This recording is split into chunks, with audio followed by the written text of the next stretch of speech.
Peace be up on you. My name's Johan Say Trillion. This is Far As I Can Tell, episode 28. Pregame. Yeah. We've been moving right along. And now we finna get into some real familiar territory. Some things we've heard about before. But prior to this, most of us have not heard all that transpired before the Master's public ministry. But we have, as far as I can tell. I mean, and we done seen it all, bro. So they just got back from Rome, from, that tour of the Mediterranean that almost lasted 2 years, that the Master took with two Indians, a father and his son, Gonad and Ganit. And he served as an interpreter and a tutor. And all the while I got to see how man lived on this planet of his, because this is Michael, the creator of our local universe. And in order for him to have full sovereignty of our local universe, he has to live the life of his creation. And this, on this planet, was his seventh and final bestowal mission, living a life of a mortal man. God turned into man because Michael, a paradise son of God, is a God.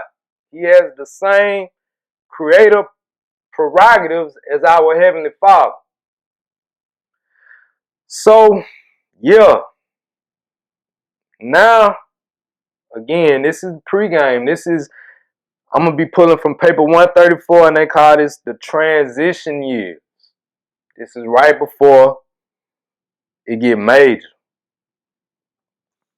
And this is fascinating because some real major things transpire in this pregame. So we just finna take it from the top on this opening paragraph, paper 134, the transition years. During the Mediterranean journey, Jesus had carefully studied the people he met and the countries through which he passed. And at about this time, he reached his final decision as to the remainder of his life on earth. He had fully considered and now finally approved the plan which provided that he be born of Jewish parents in Palestine, and he therefore deliberately returned to Galilee to await the beginning of his life work as a public teacher of truth. He began to lay plans for a public career in the land of his father Joseph's people, and he did this of his own free will. Jesus had found out through personal and human experience that Palestine was the best place in all the Roman world wherein to set forth the closing chapters and to enact the final scenes of his life on earth. For the first time, he became fully satisfied with the program of openly manifesting his true nature and of revealing his divine identity among the Jews and Gentiles of his native Palestine. He definitely decided to finish his life on earth and to complete his career of mortal existence in the same land in which he entered the human experience as a helpless babe. His rancher career began among the Jews in Palestine, and he chose to terminate his life in Palestine and among the Jews. Part 1, the 30th year, AD 24. After taking leave of Gonad and Ganit at Caravan in December of AD 23, Jesus returned by way of to Babylon, where he joined a desert caravan that was on its way to Damascus.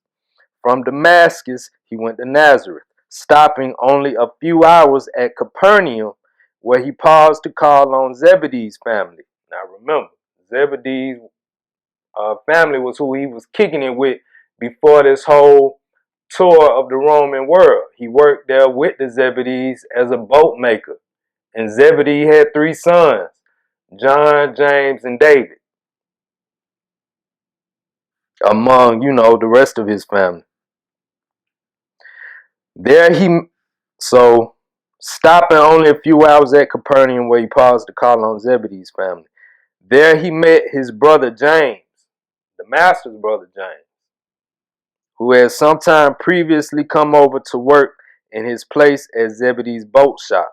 So after the master left and took off on this tour of the Roman world, his brother in the flesh, James, who was the next oldest after him, eventually came over to Zebedee's workshop and, worked in the master's stead.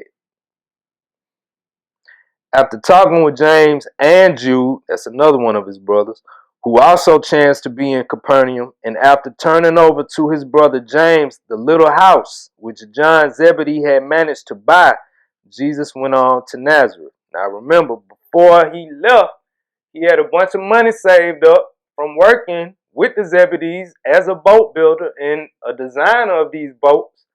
And he just told them, like, man, y'all take care of this money for me. And they ended up buying a house for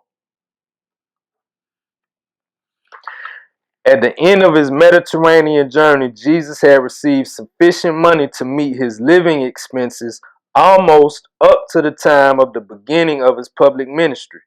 But aside from Zebedee of Capernaum and the people whom he met on this extraordinary trip, the world never knew that he made the journey. His family always believed that he spent his time in study at Alexandria. Jesus never confirmed these beliefs, neither did he make open denial of such misunderstandings. During his stay of a few weeks at Nazareth, Jesus visited with his family and friends, spent some time at the repair shop with his brother Joseph, but devoted most of his attention to Mary and Ruth. So they were still back in Nazareth at the time. And Ruth was the youngest of Mary's 8 children. She was the one that Mary was pregnant with when Joseph got killed in that carpentry accident, that construction accident. Ruth was then nearly 15 years old, and this was Jesus' first opportunity to have long talks with her since she had become a young woman. Both Simon and Jude had for some time wanted to get married. Simon is another one of his brothers.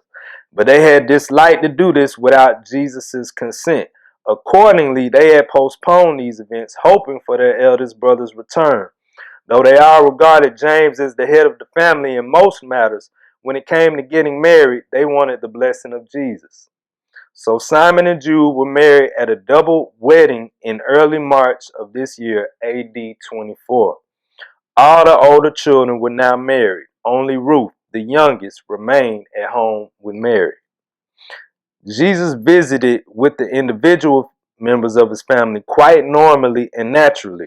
But when they were all together, he had so little to say that they remarked about it among themselves. Mary especially was disconcerted by this unusually peculiar behavior of her firstborn son. About the time Jesus was preparing to leave Nazareth, the conductor of a large caravan which was passing through the city was taken violently ill, and Jesus, being a linguist, volunteered to take his place. Since this trip would necessitate his absence for a year, and inasmuch as all his brothers were married and his mother was living at home with Ruth, Jesus called a family conference at which he proposed that his mother and Ruth go to Capernaum to live in the home which he had so recently given to James.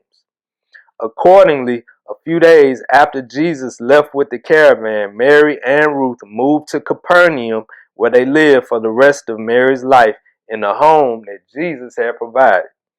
Joseph and his family moved into the old Nazareth home. Bought his mama a house.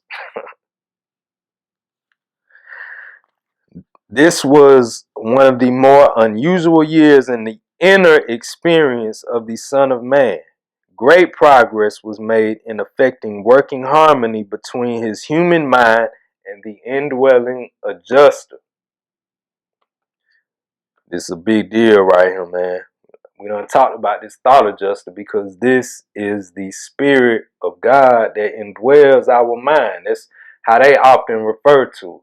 The thought adjuster. Thought adjuster. So this fragment of the creator of all things, like all that the creator of all things is in you, in this thought adjuster that indwells your mind. And so they're saying he's been making great strides in this contact with the spirit.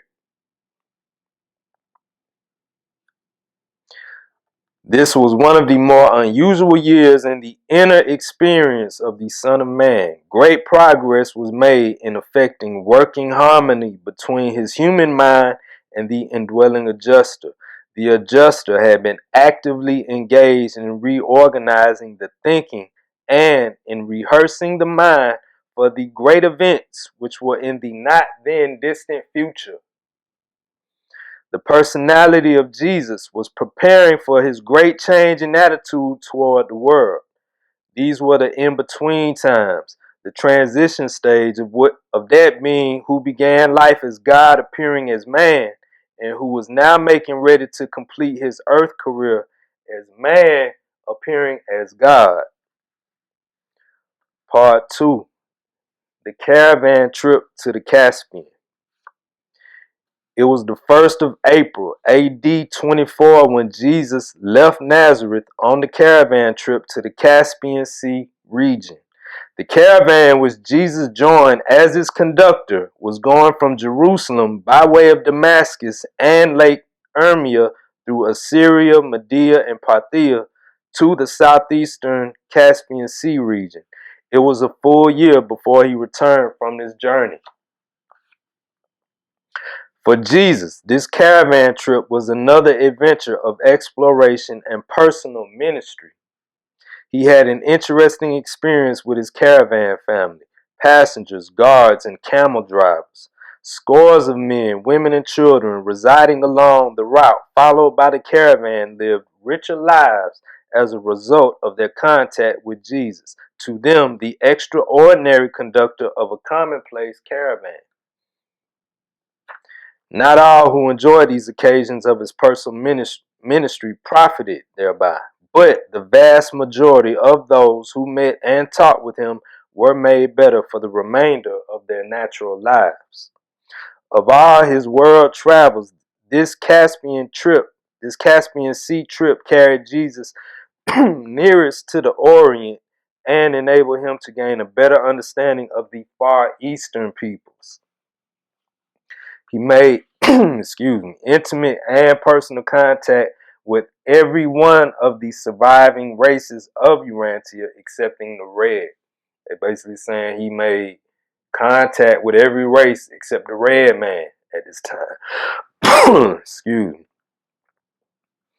He equally enjoyed his personal ministry to each of these varied races and blended peoples, and all of them were receptive to the living truth which he brought them. The Europeans from the far west and the Asiatics from the far east alike gave attention to his words of hope and eternal life and were equally influenced by the life of loving service and spiritual ministry which he so graciously lived among them.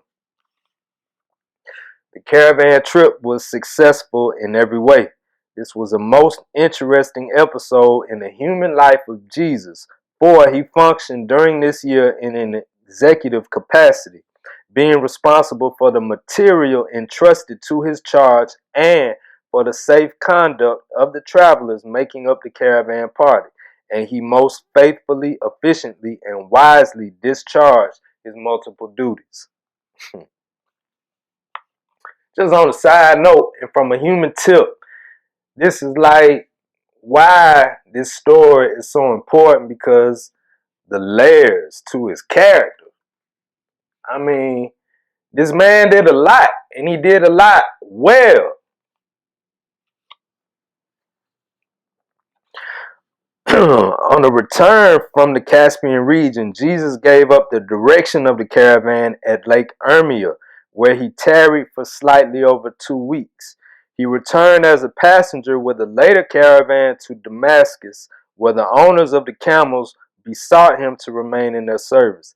Declining this offer, he journeyed on with the caravan train to Capernaum, arriving the 1st of April AD 25. No longer did he regard Nazareth as his home. Capernaum had become the home of Jesus, James, Mary, and Ruth. But Jesus never again lived with his family. When in Capernaum, he made his home with the Zebedees.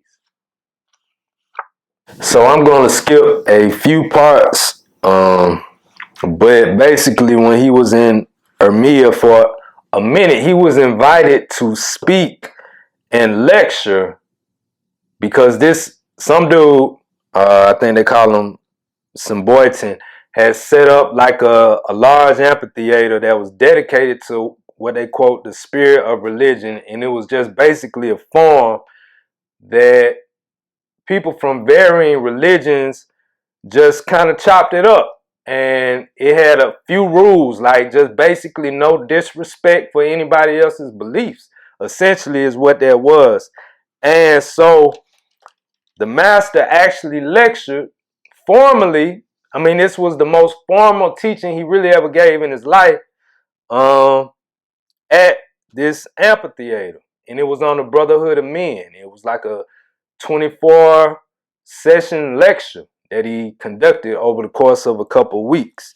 And he touched on different things like, sovereignty, being whether it comes to human or divine, political sovereignty, law, nations, things of that nature. So it's interesting and definitely worth a read from paper 134, but for the sake of time, I'm just going to kind of pass by it. But he did do that. Again, this is the pregame, right before, things about to take off. So I'm going to skip to part 7. The 31st year, AD 25. When Jesus returned from the journey to the Caspian Sea, he knew that his world travels were almost finished. He made only one more trip outside of Palestine, and that was into Syria. After a brief visit to Capernaum, he went to Nazareth, stopping over for a few days to visit. In the middle of April, he left Nazareth for Tyre. From there, he journeyed on north, tarrying for a few days at Sidon, but his destination was Antioch. This is the year of Jesus' solitary wanderings through Palestine and Syria. Throughout this year of travel, he was known by various names in different parts of the country. The carpenter of Nazareth, the boat builder of Capernaum, the scribe of Damascus, and the teacher of Alexandria.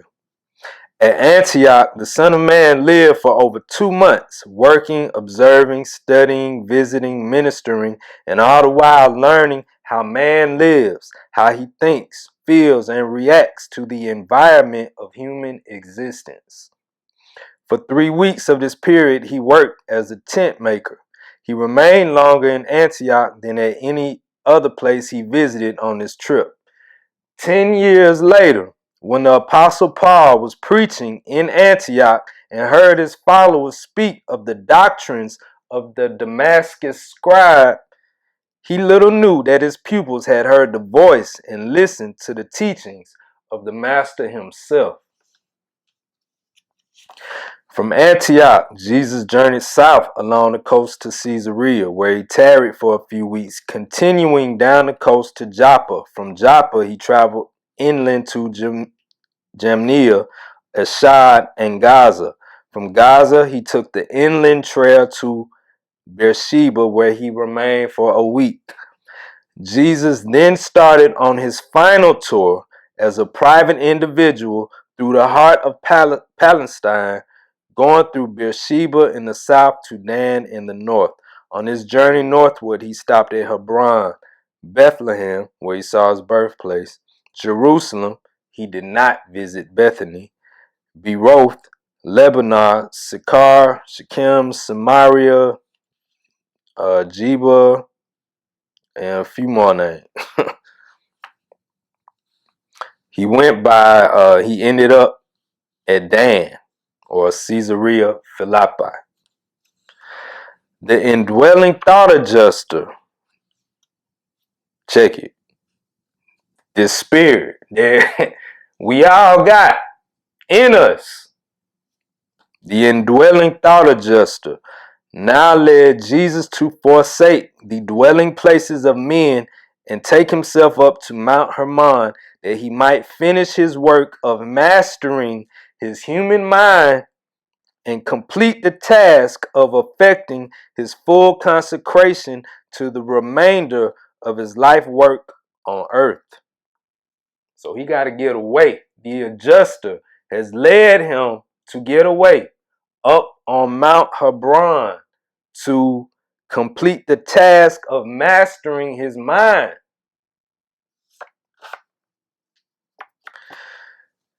And focus on his life's work ahead. This was one of those unusual and extraordinary epochs in the master's earth life on Urantia. Another and very similar one was the experience he passed through when alone in the hills near Pella, just subsequent to his baptism. This period of isolation on Mount Hermon marked the termination of his purely human career, that is, the technical termination of the mortal bestowal, while the later isolation marked the beginning of the more divine phase of the bestowal. And Jesus lived alone with God for 6 weeks on the slopes of Mount Hermon. Part 8, the sojourn on Mount Hermon. Now, please listen, because some extraordinary things are about to take place. After spending some time in the vicinity of Caesarea Philippi, I don't know how you say that, Philippi, Jesus made ready his supplies, and securing a beast of burden and a lad named Tiglath, he proceeded along the Damascus road to a village sometime known as Beit Jin in the foothills of Mount Hermon. Here, near the middle of August, AD 25, he established his headquarters, and leaving his supplies in the custody of Tiglath, he ascended the lonely slopes of the mountain. So that's a little dude he found who's in the area, just to, help him out, like, watch over my things while I go up here. Tiglath accompanied Jesus this first day up the mountain to a designated point about 6,000 feet above sea level, where they built a stone container in which Tiglath was to deposit food twice a week. So he's going up in the mountains. He wanted to be completely left alone. Him and Tiglath built this little stone container for the boy to come up there and deposit food twice a week. The first day after he had left Tiglath, Jesus had ascended the mountain only a short way when he paused to pray. Among other things, he asked his father to send back the guardian seraphim to be with Tiglath. Now, guardian seraphim, this is an angel that we all have access to. These seraphim in varying degrees, though. But the thing I've come to understand about, like, from these papers, as far as I can tell, the more faith you exhibit, the more you develop a connection, like, the more the celestial beings show up for you. If you're not really seeking them out and putting it out there, you kind of not on their radar. It's when you seek, they show up. So, that being said, some people ascend within themselves to such a point that they got seraphim on deck for them. And this is what the master had. And he's asking why he goes up on this mountain alone. Like, seraphim, you go with this boy Tiglath. I want to go up here alone. He requested that he be permitted to go up to his last struggle with the realities of mortal existence alone, and his request was granted. He went into the great test with only his indwelling adjuster to guide and sustain him. Jesus ate frugally while on the mountain. He abstained from all food only a day or two at a time. The superhuman beings who confronted him on this mountain and with whom he wrestled in spirit and whom he defeated in power were real. They were his arch enemies in the system of Satania. They were not phantasms of the imagination evolved out of the intellectual vagaries of a weakened and starving mortal who could not distinguish reality from the visions of a disordered mind. So they're just prefacing this, what they're about to reveal to you, that he wasn't fasting and delusional. This is real. These spiritual powers that he about to defeat were real. These were his arch enemies. Michael.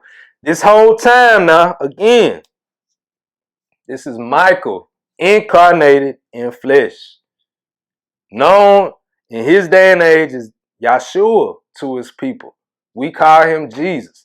Whole time this is Michael. And in his universe that he created is made up of different systems.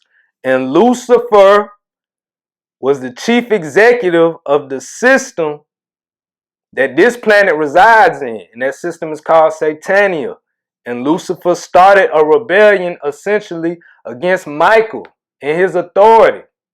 And this rebellion was based on some idea of self-liberty. Like, do what you want. There ain't nobody to deal with. So that's what it was. And he could do that because Michael hadn't received full sovereignty of his universe, because you don't get that until you complete all these 7 different bestowal missions, which this one was the last. Him showing up as Jesus was Michael's final bestowal mission before he receives full sovereignty of the universe he created. Yeah. Now, let me just, Jesus spent the last 3 weeks of August and the first 3 weeks of September on Mount Hermon. During these weeks, he finished the mortal task of achieving the circles of mind understanding and personality control. Throughout this period of communion with his heavenly Father, the indwelling adjuster also completed the assigned services. The mortal goal of this earth creature was there attained. Only the final phase of mind and adjuster attunement remained to be consummated. And that's just kind of like a merging. Once you make so much headway within yourself, with the adjuster's guidance, you merge with this spirit. It's a fusion. After more than 5 weeks of unbroken communion with his paradise Father, Jesus became absolutely assured of his nature and of the certainty of his triumph over the material levels of time, space, personality manifestation. They said after more than 5 weeks of unbroken communion with his paradise Father. That's going in. I mean, this is setting you up for like why some of this miraculous stuff was bound to happen.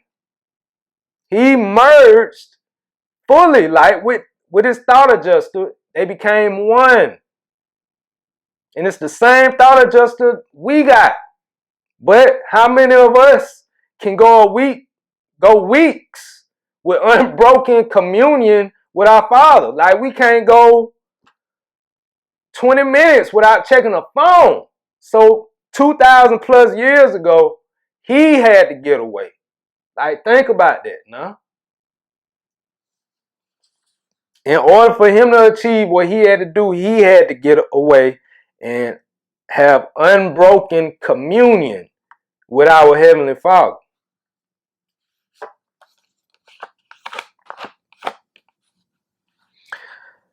So let me say that again. After more than 5 weeks of unbroken communion with his paradise Father, Jesus became absolutely assured of his nature and of the certainty of his triumph over the material levels of time, space, personality manifestation.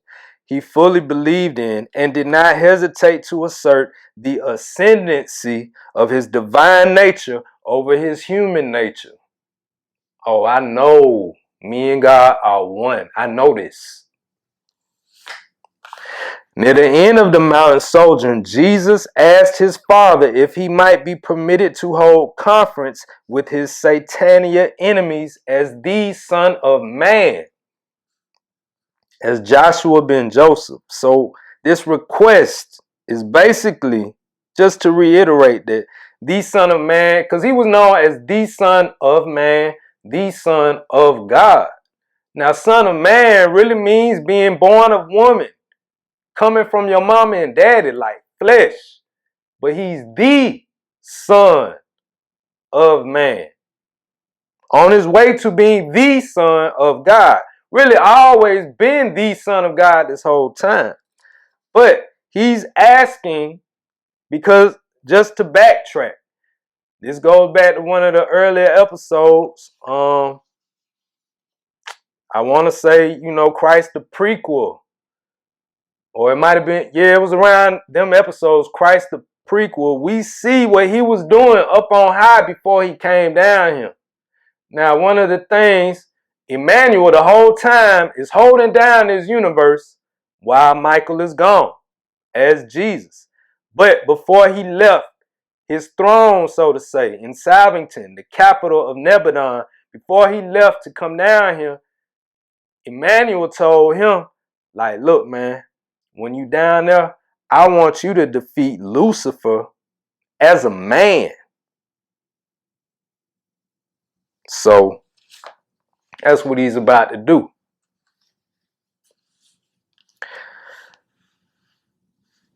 So near the end of the mountain sojourn, Jesus asked his Father if he might be permitted to hold conference with his satanic enemies, Lucifer, and his lieutenant, Satan, as the Son of Man, as Joshua ben Joseph. This request was granted. During the last week on Mount Hermon, the great temptation, the universe trial occurred. Satan, representing Lucifer, and the rebellious planetary prince, Caligastia. Now that is the devil. He is the same order of being as Lucifer and Satan. They're called Nanonandic sons throughout the universe. He the same order of being, but his role was what's known as a planetary prince. And I went over all of that early in this series. So you should know about Caligastia. This is whom we term the devil, a fallen prince of this world. Satan representing Lucifer and the rebellious planetary prince Caligastia were present with Jesus and were made fully visible to him. This is on Mount Hermon. And this quote-unquote temptation, this final trial of human loyalty in the face of the misrepresentations of rebel personalities, had not to do with food, temple pinnacles, or presumptuous acts. It had not to do with the kingdoms of this world, but with the sovereignty of a mighty and glorious universe. The symbolism of your records was intended for the backward ages of the world's childlike thought, and subsequent generations should understand what a great struggle the Son of Man passed through that eventful day on Mount Hermon. To the many proposals and counter-proposals of the emissaries of Lucifer, Jesus only made reply, "May the will of my paradise Father prevail, and you, my rebellious son, may the ancients of days judge you divinely. I am your creator Father. I can hardly judge you justly, and my mercy you have already spurned. I commit you to the adjudication of the judges of a greater universe. Now, yo, you know, like we live in a vast universe, man, and I ain't came across nothing that contextualizes it and gives you the layout like this from how it's administered standpoint. Like they are telling you down to a number what planet you belong to, what system you in, what constellation you in. You're in this local universe, and all these local universes make up a super universe. And there are 7 super universes that swing around what they call paradise, or the central universe, which what they call Havana. And within the center of the central universe is known as the nuclear isle of paradise. All that to say, the ancients of days are judges of in our super universe that this local universe Michael made belongs to. So he's saying, nah, you gonna deal with somebody higher than me, so to say. I can't judge you correctly. I'm gonna let the ancients of days do it.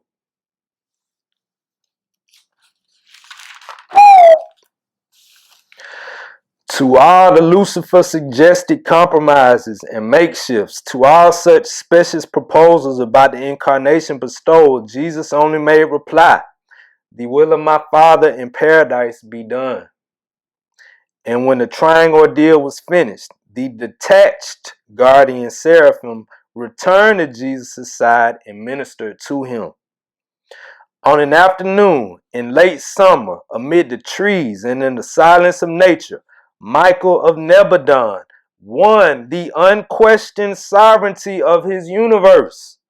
On that day, he completed the task set for creator sons to live to the full the incarnated life in the likeness of mortal flesh on the evolutionary worlds of time and space. The universe announcement of this momentous achievement was not made until the day of his baptism, months afterward, but it all really took place that day on the mountain. And when Jesus came down from his sojourn on Mount Hermon, the Lucifer rebellion in Satania and the Caligastia secession on Urantia were virtually settled.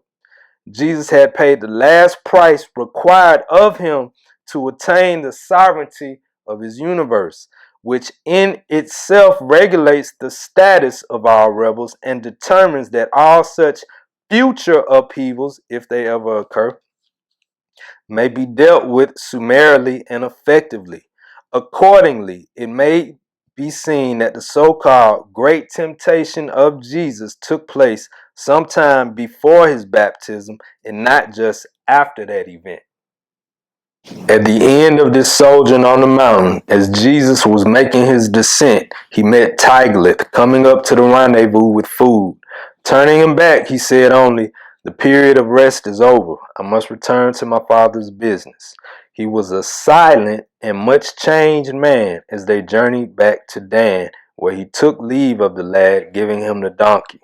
He then proceeded south by the same way he had come to Capernaum.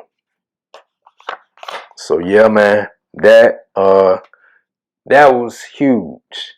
He is now the fully unquestioned sovereign ruler of this universe he created. He passed every test the Father got for you to do this. So, and this is even pre-baptism. So, hey man, this is a powerful being walking around Palestine around that time, to say the least. 9. The time of waiting. It was now near the end of the summer, about the time of the Day of Atonement and the Feast of Tabernacles. This is like Jewish holiday season. Those are some Jewish holidays. Jesus had a family meeting in Capernaum over the Sabbath, and the next day he started for Jerusalem with John, the son of Zebedee, going to the east of the lake and by Gerasa and on down the Jordan Valley. While he visited some with his companion on the way, John noted a great change in Jesus. He went to that mountain and just think, man, 5 weeks of prayer and meditation. How charged you gonna be. Like, your energy is gonna come off kind of different. Jesus and John stopped overnight at Bethany with Lazarus and his sisters, going early the next morning to Jerusalem. They spent almost 3 weeks in and around the city, at least John did. Many days John went into Jerusalem alone, while Jesus walked about over the nearby hills and engaged in many seasons of spiritual communion with his Father in heaven. Still going in. Both of them were present at the solemn services of the Day of Atonement. John was much impressed by the ceremonies of this day of all days in the Jewish religious ritual, but Jesus remained a thoughtful and silent spectator. To the Son of Man, this performance was pitiful and pathetic. He viewed it all as misrepresentative of the character and attributes of his Father in heaven.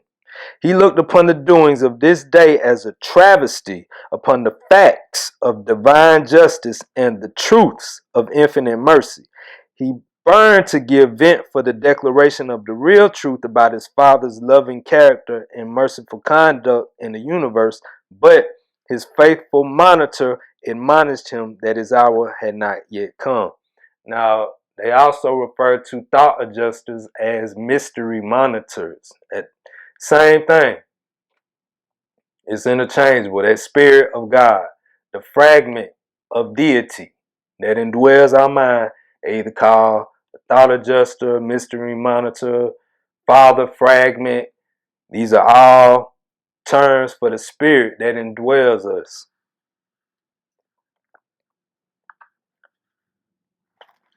So basically his monitor was like, nah, not yet. Don't say nothing. But that night at Bethany, Jesus did drop numerous remarks which greatly disturbed John, and John never fully understood the real significance of what Jesus said in their hearing that evening. We wind on down, man. Jesus planned to remain throughout the week of the Feast of Tabernacles with John. This feast was the annual holiday of all Palestine. It was the Jewish vacation time. Although Jesus did not participate in the merriment of the occasion, it was evident that he derived pleasure and experienced satisfaction as he beheld the lighthearted and joyous abandon of the young and old. In the midst of the week of celebration and ere the festivities were finished, Jesus took leave of John, saying that he desired to retire to the hills where he might the better commune with his paradise Father.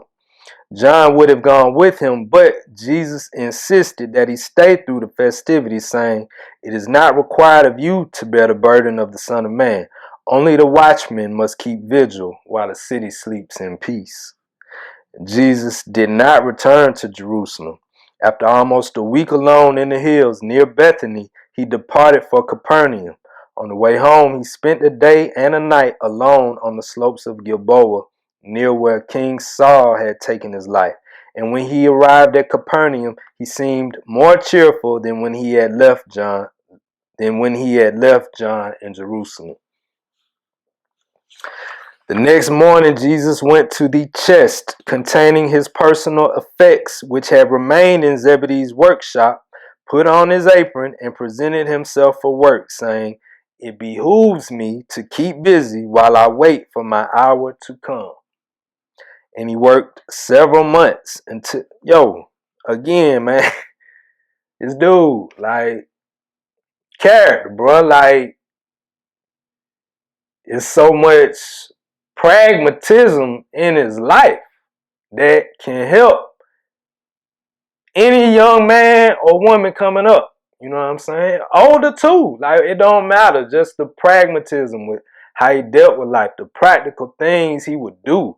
He not sitting around just idly, you know what I'm saying? Like, man, let me go and get busy, do some work while, you know what I'm saying, I wait for my time to come.